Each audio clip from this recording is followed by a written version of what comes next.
Айде.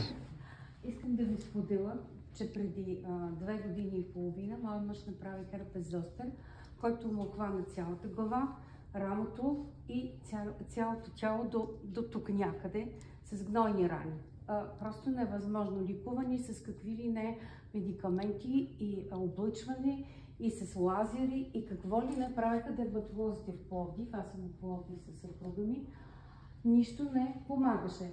Тогава аз дойдох на програмата и споделих на Албина случайно как се случват нещата при нас със съпруга ми, защото аз се лекувам по друг начин с програмата от доста време при нея.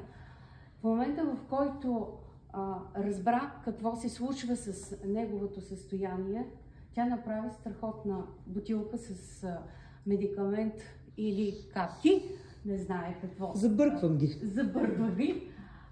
В продължение на процеса, който той ги изпи, трябва да ви кажа, вече 3-та година ние нямаме оплаквания от херпес зостер.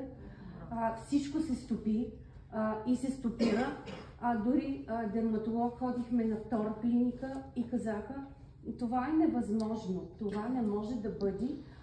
Това ще продължи да се появява в моменти, в които той му се обострят в някакъв етап, не знае какъв етап по лекарските предписания, които действат, но на този етап, той 3 години и половина, нямаме оплаквания. За херпес зостер ви казвам, гарантирам, че това, което направихме с Албина, това е резултат благодарение на Албина.